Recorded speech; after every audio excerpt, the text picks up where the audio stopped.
Welcome to the Sacred Heart Share-A-Thon on the Carolina Catholic Media Network. Today, we are live on the air from 6 a.m. to 6 p.m., asking for your financial support and sharing the great work of various ministries, authors, speakers, clergy, and local radio hosts that impact our local Charlotte community.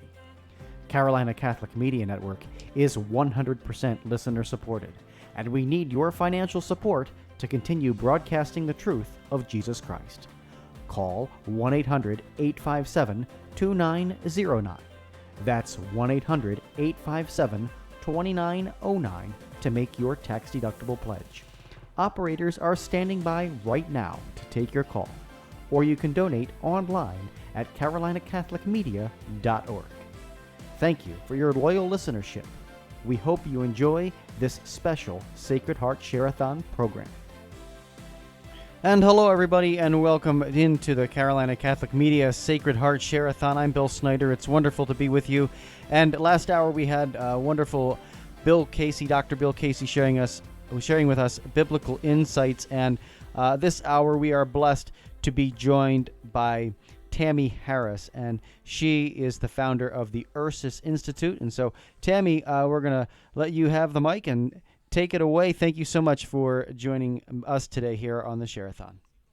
Thank you so much for having me, and thank you to all the listeners for tuning in to hear a little bit more about anti-human trafficking work and really what human trafficking really is. So thank you.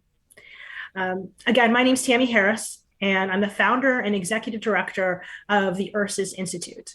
And we do anti-human trafficking work both locally and abroad. So I've traveled to Dominican Republic. I have colleagues in Nigeria, as well as in Europe. And we take a very collaborative approach in the fight against human trafficking. So before I even start talking about this is a heavy topic that, it's hard to listen to. So I really appreciate you being here. It's not easy to listen to something that is so intertwined with so many different evils in this world. And we'll kind of touch upon some of those evils within this hour. But let's say a prayer. I have a lot of, I would say, woman saint warriors on my side. My favorite, I'd say, patron saint is Saint Joan of Arc. She is a patron saint of sexual assault victims. But today I'm actually going to say a prayer to Saint Rita. So if you don't mind joining me in prayer for a moment, she's actually an advocate for reconciliation. And who doesn't need reconciliation? Who doesn't need to start a new page right here, right now in their lives in some capacity? So she's also the saint of the impossible. And we know that nothing is impossible with God. And in this evil, so many people say, I can't get involved. It's too impossible to overcome. So let's say a prayer to Saint Rita. Oh God, you looked with love on your faithful servant, Rita, and granted through her intercession what is beyond the power and wisdom of this world. Through the love which bound Saint Rita to you, turn to us in your mercy and assist us in our needs. Saint Rita, pray for us that like you, we may be faithful disciples of Jesus the Lord. Amen. Father, Son, Holy Spirit. So, I pray to these saints every day for guidance, for intercession, so that they help guide me with our Lord. I am a Catholic. I was born a Catholic. I went to Catholic schooling up in Pennsylvania, elementary school, middle school, high school, and remained strong in my Catholic faith when I moved to Charlotte, North Carolina. I'm a member at St. Gabriel Catholic Church, but I live in Gastonia. So I often kind of bounce around between St. Gabriel's, St. Michael's, and the Abbey, and find a lot of strength from all of those priests. And I don't think, as a Catholic, what greater strength do we have than our Lord and communion every week to get us ready for these spiritual battles? And the more we dive into anti-trafficking work and human trafficking, we really do realize that there is so much spiritual warfare around this issue because it is tied into the war on drugs, the war against pornography. Um, it has to do with suicide rates. It has to do with broken homes, domestic abuse, sexual assault. So it's not isolated. It's not an isolated evil that can be contained to, oh, you know what? It's only a problem for immigrants. No, that's untrue. Oh, it's only a problem for the poor. No, not true. Oh, it's only a problem for those who don't pay attention to their children. Again, not true. Sex trafficking and human trafficking is one of those evils that is allowed to prevail because good people look the other way. And I hope that I put some armor on you today to be a person who looks out for the signs of sex trafficking and to say, when you're in a conversation with other Christians and with other people, that, hey, you know what? I, Sally, Barb, Fred, feel like pornography is a horrible evil and we should not be looking the other way. And I'll explain within this hour why. I'm hoping to have a guest on with me within this hour, Darlene. She's up in New England. She's a survivor of sex trafficking, and I hope that you get to hear from her today. She's got a lot going on in her life. Like I said, she's a survivor. So, God willing, she'll be able to join us in about 15 minutes to 30 minutes or so. And you can hear, hopefully, from the voice of someone who survived sex trafficking. I'm going to get a little bit into why I do what I do. Really, I mean, it was all God. God put into my life the perfect scenario to get involved. And doing so really helped me heal. And I continue to try to heal from abuses from my past. So I was at a point in my life about 10 years ago where, I was asked to be the Respect Life coordinator at St. Gabriel's for a period of time. And at this time, I really wanted to bring all aspects of respecting life to the St. Gabriel community. I am very pro-life from natural conception to death. I do not believe in the death penalty. And I believe that abortion is wrong in all capacities, in all forms, that it is always murder. And so but I also knew in my heart that there are people that will get more involved in Respect Life if they understand that abortion is tied to other things, like sex trafficking. Forced abortions are prevalent in sex trafficking. So I went on as a journey as a new Respect Life coordinator about a decade ago. And I really started to learn more about my community, about Charlotte, about what was going on. And God led me to an event. My friend who owned a coffee shop was hosting an event at his place to promote some new artists in the area, as well as he had a speaker. And the speaker became a really good friend of mine. And now his name is Mark. And he was talking about the realities of sex trafficking. And like so many of you, I really didn't have a grasp on what sex trafficking really was. In my mind, it was what a secular society defines it as. Kind of the Liam Neeson Taken version, right? Where, a girl who is kidnapped is taken to another country and sold, by Russians or by these crazy Europeans or something that is so almost glamorized in a way. And that's not in the United States how it looks like at all. Not really. The amount of children and women and men that are actually kidnapped is so minuscule compared to the reality. So I was blown away. And I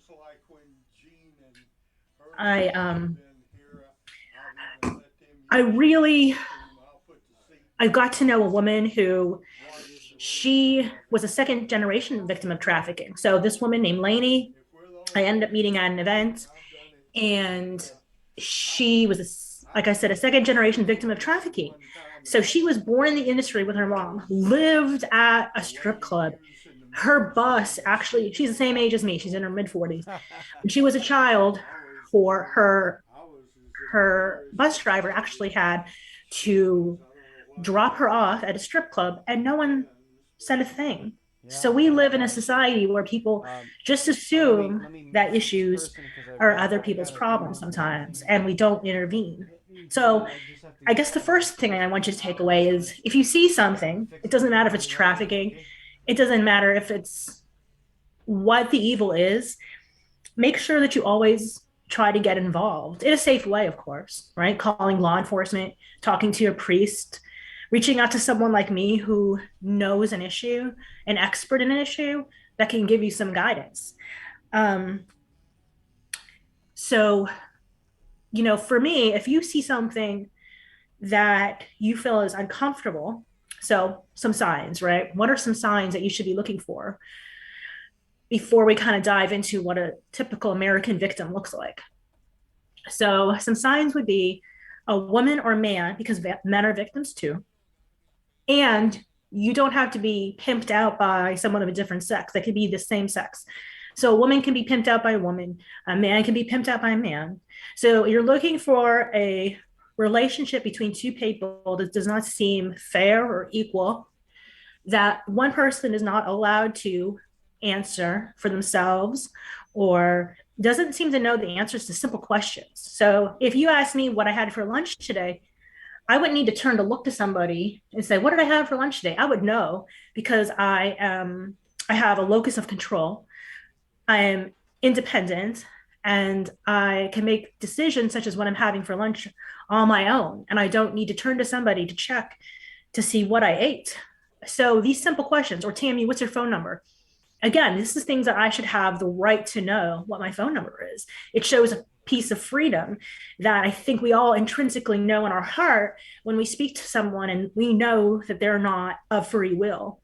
So a woman who's dressed inappropriately for a situation, maybe she looks malnourished. But I guess in my mind, the thing that we overlook the most is women or men that we see that, air quotes, are just prostitutes, right? And we know biblically, we know as Catholics, we know as Christians that we are not supposed to just dismiss people because of getting into drugs or prostitution. The reality is that over 93%, somewhere between 93 and 97% of all women who engage, and men who engage in sexual prostitution over the age of 18, had sexual trauma to them before their 18th birthday. So we talk about free will. If you are conditioned before your 18th birthday, if you are conditioned throughout your childhood, through your teen years, to believe that you are truly an object, a sexual object that should be utilized only for their body, you are going to only believe that that's what you are. And you're not going to break free from this change because of your 18th birthday.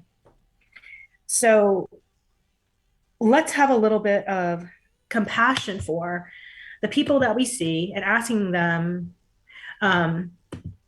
what you can do for help, praying to them and reaching out to the Ursus Institute and say, I'm seeing this going on. What can we do? I know that it looks like Darlene is ready. So in a moment, we're going to actually take a break. After Darlene, we'll talk about our work as Ursus and how you can get involved in the fight against human trafficking. So let's go to a break real quick. You are listening to the Carolina Catholic Media Network Sacred Heart Share-A-Thon. Operators are standing by right now to take your tax-deductible pledge.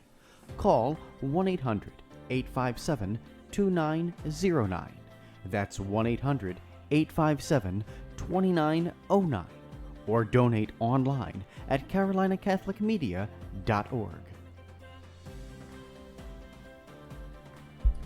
So thanks for being here again and listening to us for this hour, learning more about anti-trafficking efforts and the realities of human trafficking. And I'm so super excited because my friend and colleague in the fight against trafficking is here. We were just talking about how time goes by so quickly. and we did an event, and I'm trying to remember how long ago it was, but I bet you it was like 3 years or 4 years ago now, down in 4 years ago in Charlotte. Oh my gosh, like time is crazy. But I want to introduce everyone to my friend Darlene. So she comes to us for many miles away, but she is a survivor of sex trafficking. And I was hoping that, you know, you could share a little bit of your story, and a little bit about how you were, I hate the word save, like how you became a survivor of human trafficking and escaped that evil, if you wouldn't mind sharing. Well, thank you so much, Tammy. Your work is such an inspiration to me. I'm so grateful for people who work in this area because I honestly didn't know people like you existed until after I was 18 years old. I had been abused sexually as a small child from toddlerhood. And it seems unfathomable to most people, but it happens, obviously. And I always grew up feeling worth less than other people, and I had a lot of self-esteem issues. My sister and I were both growing up in the same environment, and she was shut up and I was sit down, basically, because I stood quietly and took that whole passive kind of hide me, let me meld into the wallpaper kind of approach to life as a child. And she was the one falling down and spilling things and making noise and always constantly moving and trying to get attention that way. And I just wanted to be unseen and unheard. And that worked really well for me as a small child, but as a teenager, I guess it put a target on my head because there was this really handsome guy who came to my neighborhood, and he seemed real jovial, and he just talked with everyone in the neighborhood. There was no indication that I was his target. And when he'd come by on a Tuesday afternoon, for example, I never questioned why he wasn't at work. There wasn't that kind of a mindset. When you have sexual abuse as a small child, you don't develop that cognitive skill set very well. That executive reasoning gets delayed. And in my case, I just thought, hey, what a fun guy to hang out with. Right. And, he, like I said, he was friendly with all the kids in the neighborhood. So it wasn't long before I was in his car. I live in New Hampshire. So this was in Massachusetts, right on the New Hampshire border. And it was quite cold in the fall. And it took a long time in what we call grooming, which I don't know I wasn't able to hear what you had to No, say. I didn't talk about the grooming process. No. Yeah, so he No. took a long time with me to be friendly and befriend me, and sort of make innuendo and small talk in sexuality, and very slowly. It took 9 or 10 months before I was in his apartment, and then he would talk to me about maybe having sex with some other people in order to get, quote unquote, the things I needed. I was very poor. I didn't have proper boots. I didn't have mittens. And he always said, well, what, you could get the things you need, the things you want. And I was like, no, I don't want to do that. That was not what I wanted to do. But when I turned 14, my birthday's in the winter, and my mom came home from running some errands, and I had really expected something for my birthday. But what happened was, in those months where I was being groomed, there was a lot of anger and a lot of angst coming up, and my relationship with my mom was not good. And I was throwing furniture around, and I was drinking while I was babysitting for the neighbors. And, I was a real embarrassment, and I was skipping school and doing drugs, and all of those behaviors were the way that I was trying to keep things quiet without saying, hey, I'm in real big trouble here. Right. Right. But I was the kid that you wouldn't let your kids hang out with. I was, totally rebellious, like I said, swearing, screaming, fighting with my mom. And none of that was in my little 14-year-old brain when my mom came home from running errands. And I stood across the table from her, fully expecting something for my birthday. And she looked very annoyed and reached in her purse because I said, hey, it's my birthday.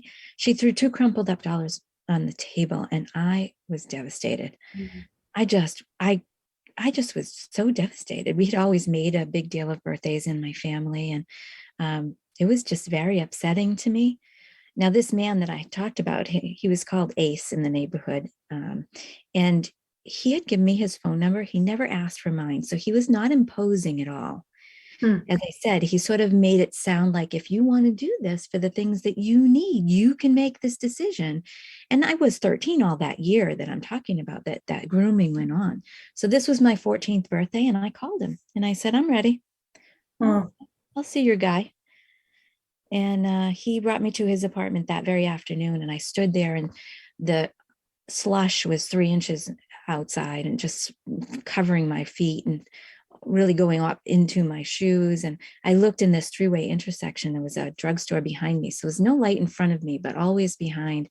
And I looked out and I wondered, can anybody see me? And I had spent my whole childhood trying to be invisible. And now I was wondering if anybody could see me. And it seemed that no one could, that I had done such a good job. When he came sloshing around the corner and I got in his car, I don't remember if there was music playing or not, or if I said anything or I didn't. I remember staring at the stereo all the way to his apartment. And I got in there, and he introduced me to my first buyer. And as I said, he was thrilled because it was my 14th birthday. He thought that was just the greatest thing. He was giggling and having a good time. And I was very awkward and uncomfortable and cold.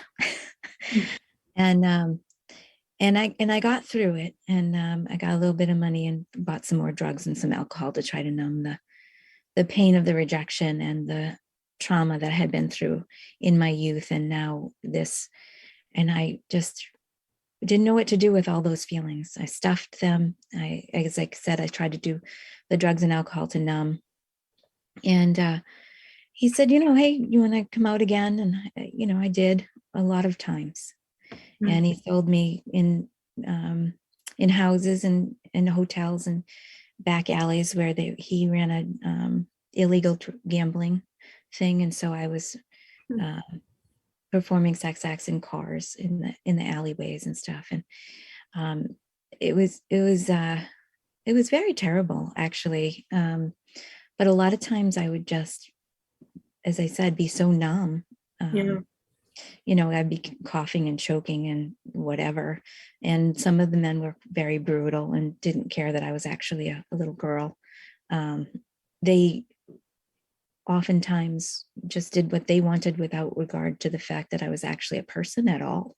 And others were sort of strangely curious about why I was doing this. I had a doctor once ask me, so why are you doing this? I was 14 years old.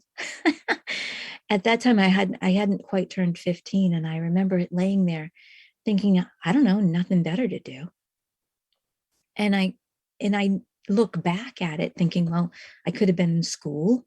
I could have been, learning some new skill or even babysitting, different things I could have been doing, lots of different things I could have been doing. And this was an actual physician buying a little girl for sex. And that is stunning to me now. It wasn't, obviously I had buyers that were city councilmen and police officers and various skilled workers, whatever. And it was a tumultuous time. I was in and out of foster care. I was home sometimes. I was living in cars. I was sleeping outside a lot, and depending on the weather. I would cuddle up in the big Catholic church steps. There was a little alcove. I would kind of curl up in there sometimes for shelter. And there were people that were other vagrants on the streets that I could do some couch surfing with, or, hang out with them or whatever. I had various pimps. I had the one that I talked about he wasn't quite a Romeo pimp because he never tried to be my boyfriend. Oh, really? I didn't realize that. He didn't want to be, he didn't treat you like. Not a real girlfriend. No, we were quote unquote friends, and sex was very casual with him, but he did have he had girls in the queue. And so he had another girl that he totally convinced that he was her lover and her girl, and she was his girlfriend, and yet he sold her too. And she was very convinced. When I remember when she got pregnant, she didn't know whose it was, and she was not not at all in the mindset that this was he was using her. She really thought that he loved her. And I knew it even then that, he didn't really care about her, obviously, but that was a really strange situation, even at the time. But we have our innate God-given connection with people when we have sex. And there's oxytocin and neurochemicals that are floating around in our bodies when we have sex. And whether we have sex as an adult or as a child, our body responds. And that's part of the bonding that tends to happen, and why a Romeo pimp can get away with that kind of thing. I also had what we call a gorilla pimp sometimes, because he was quite violent and oppressive, and he kidnapped me, choked me out if I didn't obey. He literally choked me until I passed out, and then revived me and choked me again because I said no when I woke up. And I had another man that he was actually my first buyer when I was almost 17. He got an apartment and he put 3 of us in there. And if we didn't behave, we weren't allowed to have food, or we weren't allowed to leave the house, or we wouldn't be allowed to come back, that sort of thing. It had a lock on the door that was automatic, and we weren't going to be allowed to go in. And so that was a weird way of controlling. At that time, he would give us drugs to keep us quiet. But I remember one time he went away for the weekend and left us with about half a pound of cheese and a small bag of carrots. And that's all we had for the whole weekend. And if we didn't stay there, like I said, if we left, we wouldn't be allowed to come back. So we stayed. And I think back now and I think, how did I not know that I had options? I could have left. Right. I could just leave. Right. What you believe, you're told you believe. Right. With that kind of abuse, for sure. Right. Yeah. So there was a lot of trauma to overcome. And then one of my buyers when I was young, he was one of my buyers when I was 14 a couple times, but he bought me a lot more when I was more like 16. And when I was 17 and a half, he said, hey, come into this apartment. It was rented in the name of a sheriff in the town. And he said, you'll be safe here. Just be you and me. And you won't have to go out on the streets anymore. And I thought, wow. Yeah, no more rapes, no more spending the night outside, no more being out in the weather, no more getting beat up just because I didn't have a place to stay. There was a group of girls who were riding around in a Trans Am just beating up any vagrants, and I was one of them. And I thought, look, this is like, now I think of it as being on the right side of a gun. I knew it was dangerous, but I thought I was on the right side of things and that it would be okay. I knew it was wrong too. I've done a lot of speaking over the years, and I've spoken at colleges and high schools. And one of the big questions I get was, you were 17, didn't you know it was wrong? Yeah, I knew it was wrong, but I was so far into this life and into this existence of not being a real person. I had no ID. I didn't go to school. I left school in the 6th grade. So I was not a real person. I had been just this vagrant living off the grid, a transient for so long by that time. Even though I knew it was wrong, I went in, I got into the apartment. I got a kitten. I had some pans, some pots and pans. I didn't know how to use them. I never cooked, but it was, a place to stay. And I got a little job. I worked at like a pizza store. And I thought, wow, this is a whole new life for me. And then I got pregnant. And he said, if you don't have an abortion, I'm going to kill you myself. And I begged him to let me go. I said, I'm excellent at keeping secrets. I promise I can keep a secret. I'll never tell anyone. No, he slammed. And he was, he had my gorilla pimp, it was one of his flunkies. So I knew that I didn't have any place to go. He was connected with the police and he was connected with the underworld. And he was quite big in the mafia. There was lots of times when he had bags of money or bags of drugs, big bottles of Quaaludes and cocaine at those days. And there was lots and lots of illegal activity that I knew about. So I thought for sure I was going to die. I made the appointment for the abortion, and then somehow I wailed and cried myself to sleep that night. I had a dream of the abortion procedure in color from the perspective of the womb. So like I saw half a little face, stubby little fingers, part of a rib cage. And I thought, oh my God, I can't do that. I woke up crying, screaming, crying, God, if you're real, I need you. I need you to show up. I can't do that. I'm going to die. I would rather die than do that. I'm going to die. And then I remembered one social worker who had been my key tracker when I was a runaway. She was one person that was kind to me, that seemed to go above and beyond. Like it wasn't just her job. She genuinely seemed to care. So I called her, and obviously, long story short, she found a home for unwed mothers for me. And I pretended to have an abortion that next day. And somehow I convinced him. I convinced him that I'd gone through with it. And basically he said, if you come back to this city, you're mine. I knew he would let me go because he had forced other girls to have abortions, and they were no longer the compliant slaves that he wanted. They were moody and, traumatized and obnoxious. And I knew that if I just told him that it was too much for me and I didn't ever want to see him again, that he would let me go, and he did. And I'm so grateful to God for rescuing me. And he did rescue me. I know you say, a lot of people don't want to be rescued. They don't want to talk about being rescued, but I was rescued, and I'm grateful for it. I have my baby. She's a wonderful person. She has now 2 children that I babysit for. And I ended up having 4 more babies. And so I have 5 children and 5 grandchildren now. And I love my life. I'm grateful for everything that God's brought me through. And I'm grateful that I have an opportunity to talk to the communities that I get to talk to about trafficking. I do a lot of teaching whenever I can. Been spending the last couple of years more with family, but I do some workshops and I do speak quite a bit. And I'm so grateful for people like you, Tammy, who do that teaching on a regular basis, who provide for the needs of others. Since I'm not in a position to do a whole lot of actual hands-on care, I stow away a little money each month for ministries in my area to be able to, hand out bags to women on the street, or I actually support the home for unwed mothers that rescued me. I give them a little bit every month, and I'm so grateful to God for being able to do that. And I think too that it's really important for people to understand that life isn't easy for any of us. And I struggle a lot still. I struggle with a lot of issues related to all those traumas.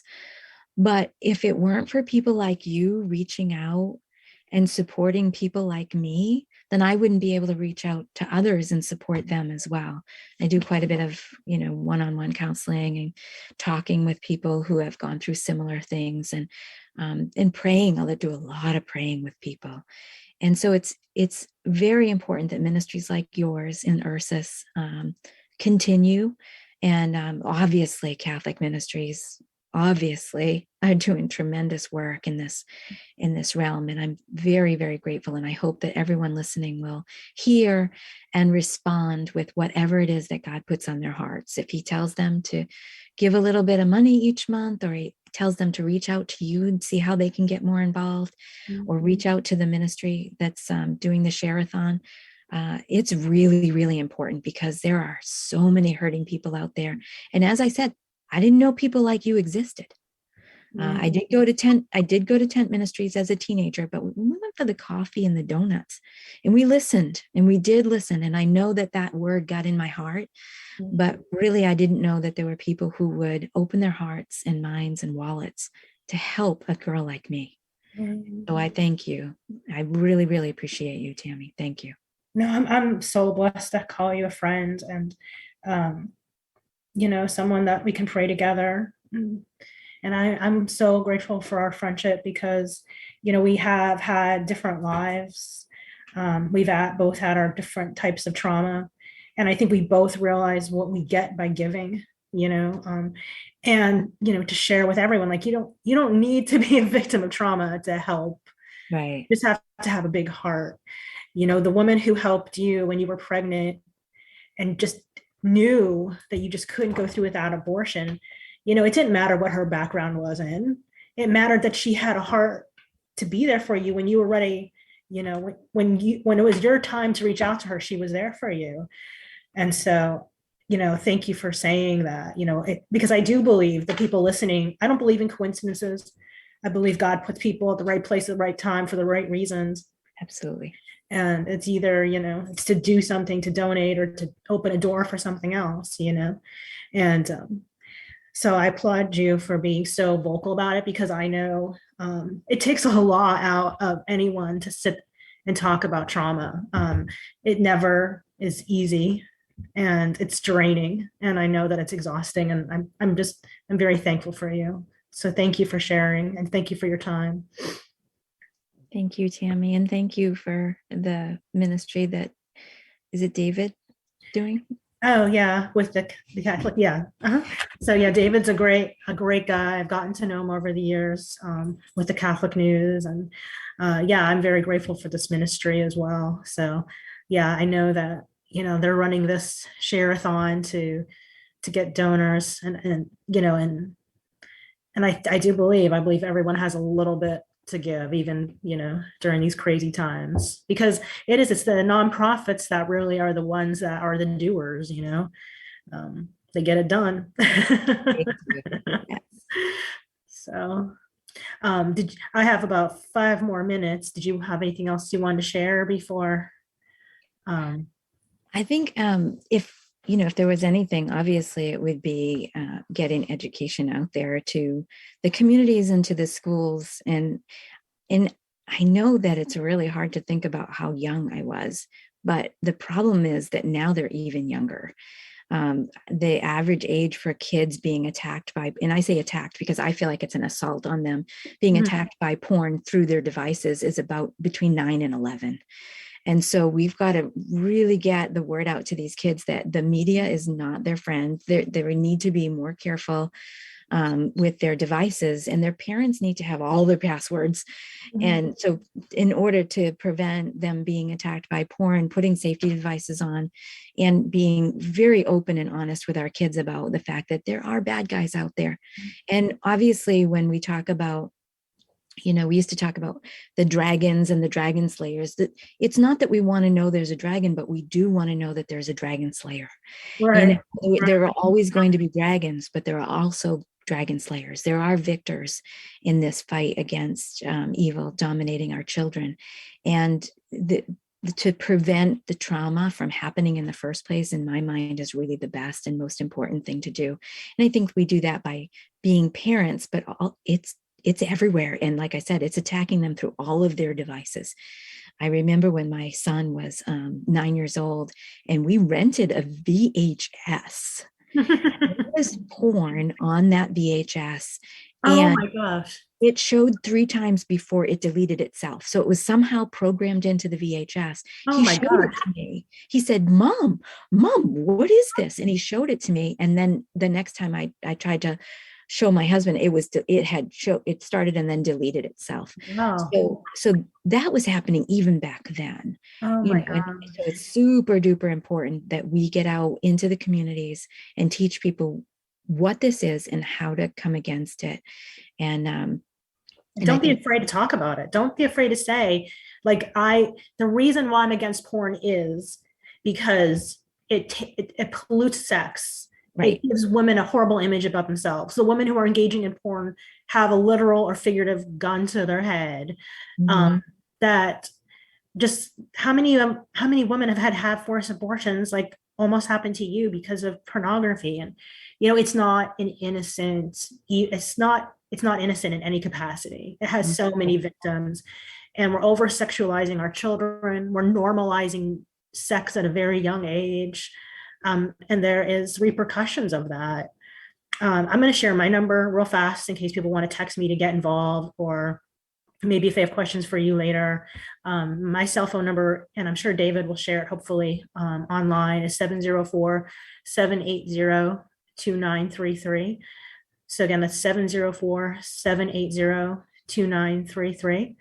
And if you want to get involved in any capacity, learn more about Ursus. I knew this hour was going to fly by.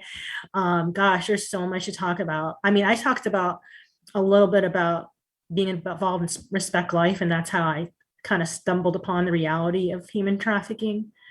But really, you and I both know we could talk every day for an hour and find something new in some capacity to talk about. Mhm. So thank you for joining me today. It's good to see your face again. Good to And see you. yeah, and thank you for being here. And I know we need to wrap up, so thank you to all the listeners. And please reach out to the ursusinstitute.net, www.ursusinstitute.net. You'll find our email address and phone numbers. And again, if you have any other questions for Darlene, I'll definitely connect you. So have a blessed day, and I know God protects those who will look after and protect others. So thank you. Thank Ladies, you. ladies, Thanks. thank you so very much. This has been enlightening, and it's such important work that you're both doing. I am profoundly sorry for the trauma that you have both been through. On behalf of myself, and I'm sure all the listeners here at the Carolina Catholic Media Network, we just want to thank you for your your raw honesty and really what it takes to combat and defeat human trafficking in the world. So thank you so much for your important work, and it's been a pleasure to have you on today. Thank you. Well, folks, we are going to just head back over to the network here in just a few minutes. We are going to be talking with Dr. Matt Harrison. He is going to be on this last hour of our first day. I can't believe we're saying that, but here we are. He's our cleanup hitter, so we're super excited to have him. He's in studio, and we're going to go to a break right now. We'll come back and be ready to rock and roll in just a few minutes. You are listening to the Carolina Catholic Media Network Sacred Heart Share-A-Thon. Operators are standing by right now to take your tax-deductible pledge. Call 1-800-857-2909. That's 1-800-857-2909. Or donate online at carolinacatholicmedia.org. We now rejoin network programming already in progress.